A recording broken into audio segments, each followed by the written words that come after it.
Nah, jadi ketiga ini di-download dari website resmi BKN. Untuk yang pertama, format surat lamaran ini ditulis tangan dan ditandatangani dengan pena warna hitam, serta diberi materai elektronik senilai 10.000. Jadi jangan sampai salah ya guys, ada yang ditulis tangan, ada juga yang diketik.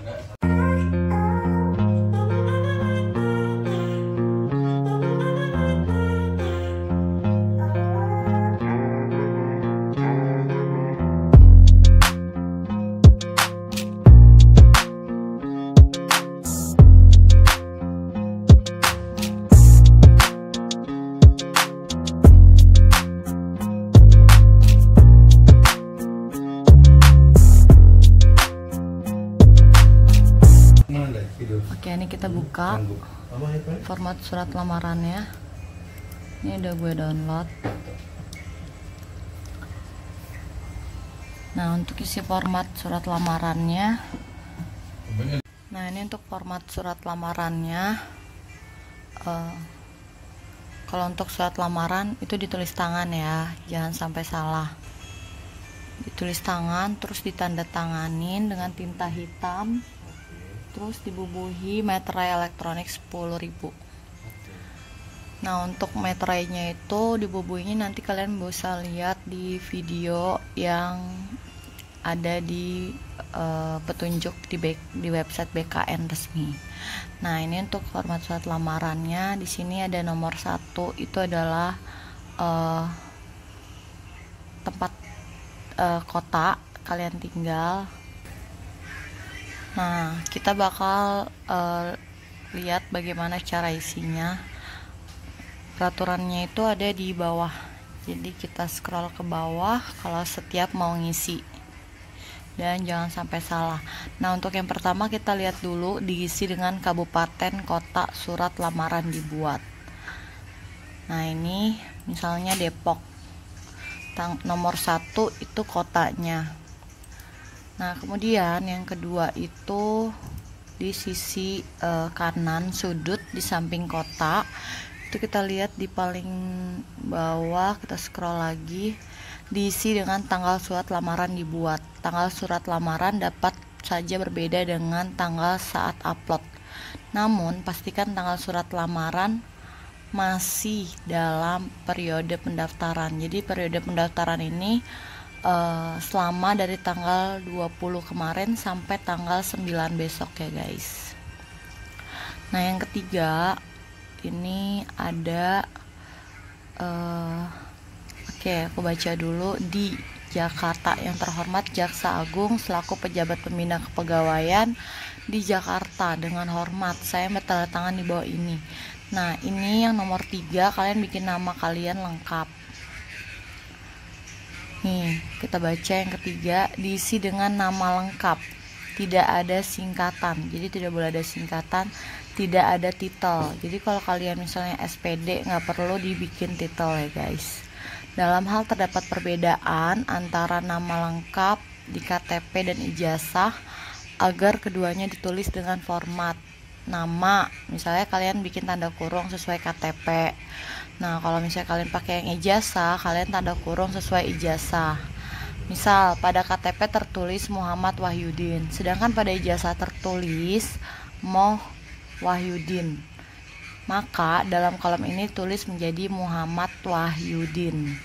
Nah, kalian tulis dalam kurungnya sesuai KTP atau Moh Wahyudin sesuai ijazah. Kayak gitu. Lanjut nomor 4. Nomor 4 ini ada tempat atau tanggal lahir.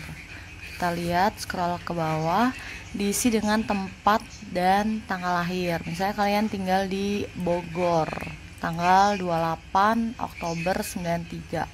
Tempat lahir yang ditentukan adalah setingkat pemerintah daerah tingkat 2, yakni kabupaten atau kota. Dalam hal tempat lahir pada KTP atau ijazah bukan merupakan kabupaten atau kota, maka format penulisannya adalah nama tempat lahir sesuai KTP. Jadi kalian bikin lagi tanda kurungnya, atau nama tempat lahir sesuai ijazah. Jadi dibikin keterangannya ya. Nama tempat lahir setingkat pemerintah daerah tingkat 2. Tingkat 2 tanggal lahir, misalnya si A yang lahir pada tanggal 10 Januari tahun 2000, tempat lahirnya pada KTP tertulis dari daerah tingkat desa, yaitu Sindang Sari. Sedangkan di ijazah tertulis daerah tingkat kecamatan Majenang. Padahal pemerintah daerah tingkat 2 daerah itu adalah Cilacap. Maka penulisannya dalam kolom ini menjadi Sindang Sari sesuai KTP, atau Majenang sesuai ijazah, atau Cilacap sesuai pemerintah daerah tingkat 2. Jadi kalian harus jelaskan kalau kalian ini bikin Cilacap, kalian harus bikin dalam kurungnya kayak gitu. Nah, terusnya nomor 5. Kita lihat di nomor 5. 5 ada di jenis kelamin. Nah, nomor 5 ini kita scroll lagi. Diisi laki-laki atau perempuan. Nah, jadi nggak ada jenis kelamin yang lain ya guys, cuma 2 aja. Oke, lanjut yang ke-6. Yang ke-6 ini ada pendidikan. Kita scroll lagi ke bawah, yang ke-6 diisi dengan jenjang pendidikan khusus untuk S1 dan D3 dengan dilengkapi dengan program studinya kayak gitu. Jadi kalau misalnya SLTA nggak perlu ya, khusus untuk S1 D3 nggak perlu ada penjelasan detail lagi kalau untuk SLTA. Nah, untuk yang ke-7 jabatan yang dilamar. Nah, ini untuk jabatan yang dilamar, kita lihat di nomor 7. Diisi dengan jabatan yang dilamar. Misalnya kalian mau di posisi jabatan penjaga tahanan atau jabatan pengelola penanganan perkara kayak gitu, atau itu dalam kurungnya kleper, disebutnya kleper. Nah, lanjut yang ke-9, yang ke-8, alamat KTP. Nah, untuk alamat KTP ini kita scroll, diisi dengan alamat lengkap sesuai KTP. Jadi walaupun kalian tempat tinggalnya di KTP tulisannya tidak detail, itu gak apa-apa, ikutin aja sesuai KTP kayak gitu, jangan diubah-ubah. Nah, yang ke-9 ini ada alamat domisili. Nah, untuk alamat domisili, nah ini kita lanjut di nomor 9, ada alamat domisili. Alamat domisili kita scroll ke bawah, ini diisi dengan alamat domisili atau tempat tinggal saat lamaran dibuat, atau alamat lain selain KTP yang dianggap sebagai tinggal. Jadi misalnya KTP kalian ini di Medan, tapi kalian lagi merantau di Bandung, jadi kalian bikinnya tempat tinggal kalian tinggal yaitu di Bandung kayak gitu guys, yang selain di KTP ya gitu. Tapi kalau kalian di Medan juga tinggalnya, ya sesuaikan dengan tempat tinggal kalian. Kalau sama dengan KTP ya nggak apa-apa kalau misalnya kalian tinggalnya sesuai dengan di KTP. Nah, yang ke-10 kita scroll ke atas, nomor telepon. Nomor telepon ini diisi dengan nomor handphone yang aktif. Jadi kalian pastikan mengisi nomornya itu benar ya. Misalnya ada 12 digit, kalian isi 12 digit, jangan sampai kurang, karena itu berpengaruh. Nah, diupayakan dengan nomor yang tersambung dengan WhatsApp. Jadi nanti kalau misalnya sewaktu-waktu ada masuk grup atau apapun itu, kalian bisa masuk gitu ya. Nah, untuk yang ke-11 itu ada yang ke-11 ini. Nah, untuk selanjutnya aku baca dulu ya. Dengan ini menyampaikan surat lamaran agar dapat mengikuti seleksi penerimaan calon pegawai negeri sipil di Kejaksaan RI tahun 2003. Sebagai bahan pertimbangan, berikut disampaikan hal-hal sebagai berikut. Nah, yang pertama, kartu tanda penduduk atau surat keterangan telah melakukan rekaman kependudukan. Nah, yang nomor 11 ini surat Yang nomor 11 kita baca, cukup satu dokumen yang cantumkan, yaitu antara KTP atau surat keterangan telah melakukan rekaman. Jadi kalau misalnya kalian lagi bikin KTP, kalian harus cantumkan surat keterangan telah melakukan rekaman. Tapi kalau kalian ada KTP, kalian pakai KTP.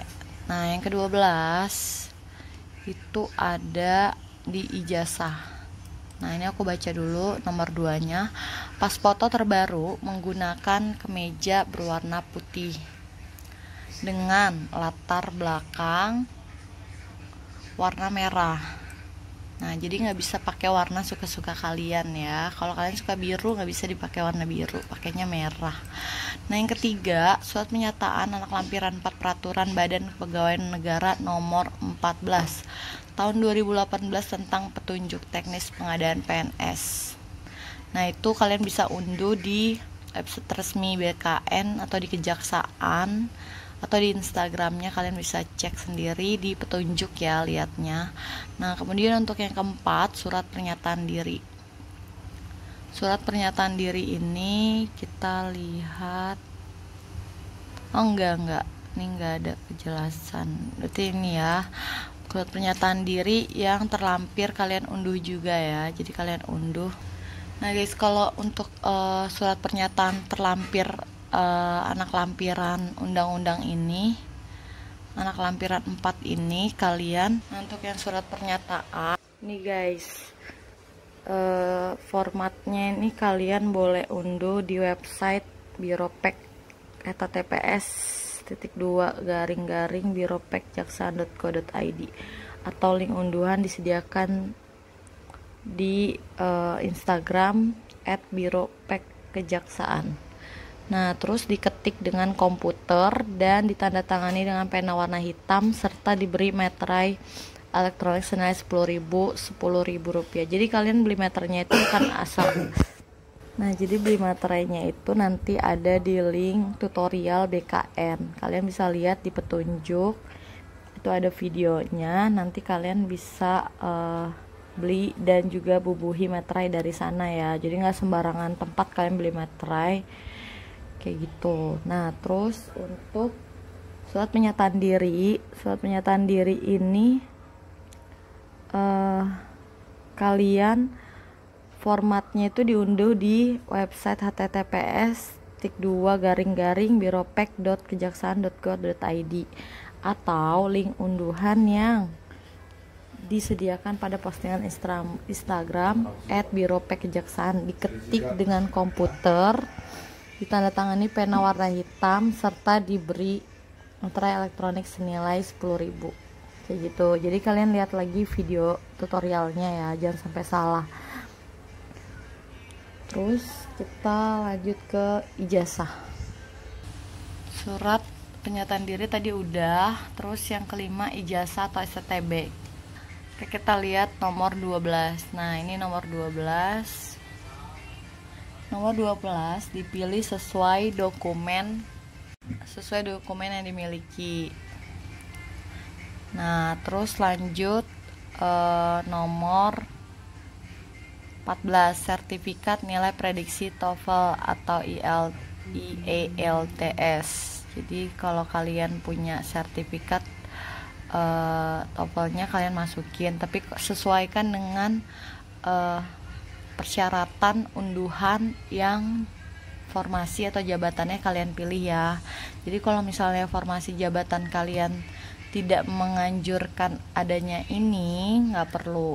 Tapi kalau misalnya ada, kalian harus mengupload ini kayak gitu guys. Oke, nomor 8, surat keterangan catatan kepolisian SKCK.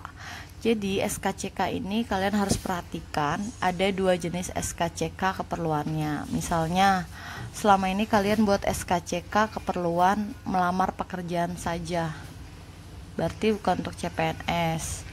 Jadi yang opsi yang keduanya itu kalian bikin SKCK yang keperluannya untuk melamar CPNS. Karena kalau kalian cuma untuk keperluan melamar pekerjaan aja, itu bisa ke perusahaan swasta tapi tidak bisa terbit tanpa adanya sidik jari. Tapi kalau untuk melamar ke CPNS itu wajib banget kalian ada sidik jarinya kayak gitu. Jadi kalian jangan pakai SKCK yang tujuannya itu keperluan melamar pekerjaan aja, karena biasanya nggak ada sidik jarinya gitu, dan nggak dianjurkan juga kalau misalnya Nah, lanjut yang ke-9. Yang 9, surat keterangan dokter tentang tinggi berat badan BMI. Ini keterangan sehat, nanti dicantumkan juga tinggi berat dan total BMI. Nanti itu akan di total sama dokternya dengan kalkulator BMI. Terus yang ke-10, surat keterangan tidak mengkonsumsi menggunakan narkoba. Nah, untuk 2 surat kesehatan dan narkoba ini kalian harus mendatangi rumah sakit pemerintah, RSUD gitu. Kalau misalnya kalian di Jakarta Timur untuk menggunakan narkoba bisa ke RSKO juga ya, karena RSKO itu rumah sakit pemerintah. Nah, yang ke-11, oh ya, sedikit informasi kalau di Ciracas buat kalian daerah Jakarta Timur, kalau di RSUD Ciracas itu harganya 160.000 untuk tes lab narkoba, tapi kalau untuk di RSKO 230-an, 275 guys, kayak gitu. Terus yang ke-11, surat keterangan belum pernah menikah. Nah, ini kalau jabatan kalian membutuhkan surat ini kalian harus buat. Terus yang ke-12, surat keterangan disabilitas. Ini kita baca dulu ya, nomor 15, hanya dicantumkan bagi pelamar pada jabatan ahli pertama jaksa. Nah, ini untuk jabatan ini saja ya, jabatan yang lain tidak. Nah, terus yang ke-16 ya, ini hanya dicantumkan bagi pelamar pada jabatan petugas barang bukti dan pengelola penanganan perkara pada kebutuhan khusus disabilitas. Jadi kalau yang umum tidak perlu mencantumkan ini ya, hanya yang disabilitas. Lanjut yang ke-17, surat keterangan keturunan Papua. Nah, ini diisi untuk pelamar yang khusus putra-putri Papua. Jadi kalau umum enggak ya. Diisi dengan nama lengkap sesuai KTP tanpa titel. Yang ke-18. Nah, ini untuk tanda tangannya. Jadi materai-nya tuh di sini, ini tanda tangan. Gitu. Nah, tutorial yang aku tonton sih meterainya ini nggak boleh kena tanda tangan gitu. Nah, jadi nanti ini dibikin nama ya. Nah, ini jangan lupa format surat lamaran ditulis tangan yang rapi, terus ditandatangani dengan pena hitam, terus dibubuhi materai elektronik 10.000 kayak gitu guys. Jadi sekian untuk tutorial pengisian format surat lamaran untuk instansi Kejaksaan Agung.